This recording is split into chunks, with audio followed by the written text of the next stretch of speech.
find a way to link humans into nature. And one of the really interesting things about dolphins is that they've got a brain as large and as complicated as our brain. And therefore the difference between us and them is less. And I'm really interested in big brains. I'm very interested in chimpanzees and elephants as well, but I couldn't see any way of studying them in captivity, and I didn't. Yeah, in Australia. Exactly, and I didn't want to study them in captivity because I don't believe in captivity.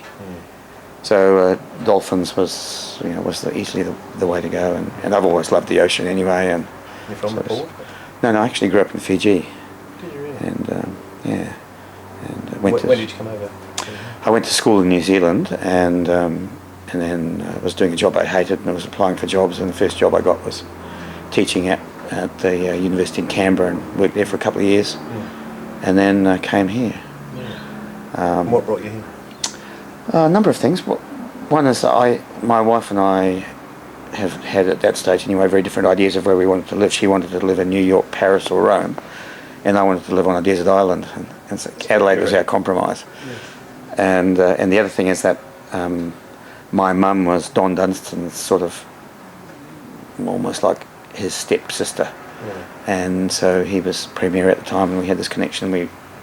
Adelaide was South Australia was a very socially progressive place that we would feel comfortable living in. The 70s? Yeah.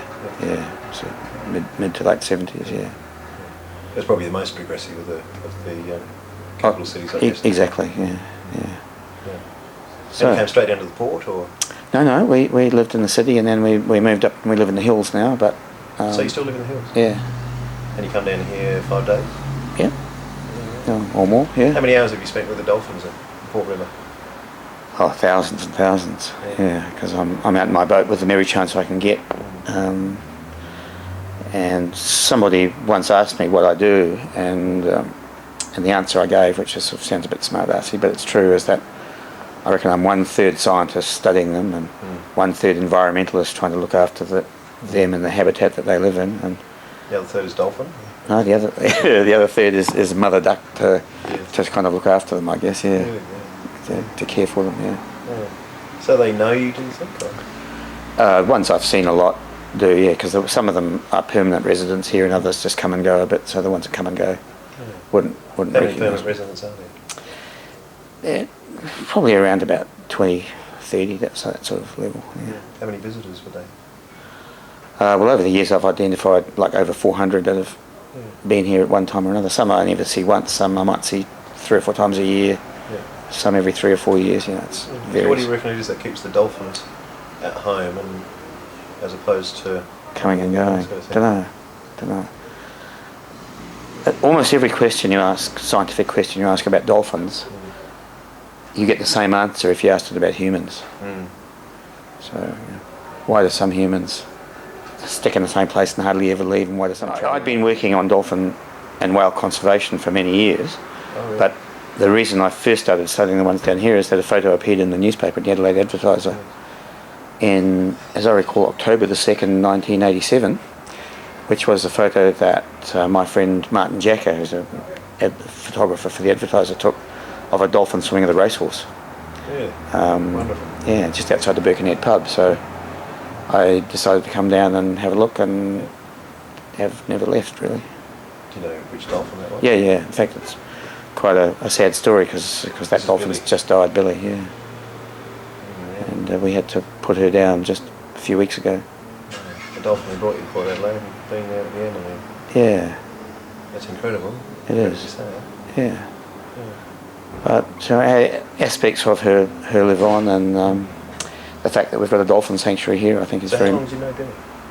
About 23 years. And how old was Billy? Billy was about 25, 26 when she died, So just a pup, do you say pup or calf? Calf, Really. How did her personality change as she got older? Well, it's pretty hard to impute personalities to something that you can spend so little time with. Well, she grew up and had calves of her own. She had 7 calves in her life, but 5 died. So that was difficult. She calves or later? Yeah, as calves, and never wasn't able to find out really why most of them died. One got hit by a boat and had its head smashed. Oh dear. But we think it's probably something to do with the pollution, but we're not. It's very hard to prove that. How's the state of the river? Sorry, just... It's gradually improving, actually. The pollution when I first started was really bad. You know, we had the Port Adelaide sewage works discharging into the top of the river, and there was a lot of stuff happening. But it's getting gradually improving. Would you fish in the river now? Well, I don't fish anyway, but I wouldn't eat fish at court. No, well, of course you wouldn't. Sorry. Yeah. But you wouldn't recommend it to anyone? No? I wouldn't. No, I wouldn't, because I know that the fish has got heavy metals in it, which are neurotoxins and other sorts of toxins. How long will it take to clear up? I don't know, because a lot of these things are really, really long lasting. It could be, decades. So You talk about that sort of thing in half-lives. you do, yeah. And the half-life of some of these things is hundreds of years. You know, yeah. And how much longer are you going to spend at Port? Well, I don't know. I'm 66 now. When I first started, I thought I'd have them sorted and have these guys understood in 5 years. Yeah. And after 23 years, I realised I still don't bugger all. Yeah. So I'm hoping I'll be here for another 10 or 20. Yeah, what have they learned about you? I hope that they've learned not just from me, but from other people, that we humans are not their enemies, and that we're all in this together, and they live in the environment just like we live in the environment, and hopefully we can become allies and work towards cleaning the whole place up and making Port Adelaide a really safe environment for humans and for other species. Well, I guess to quote Jack Nicholson from Chinatown, we've got to swim in the same water. Exactly, yeah. All right, Luke, thanks very much. No worries. Good on you.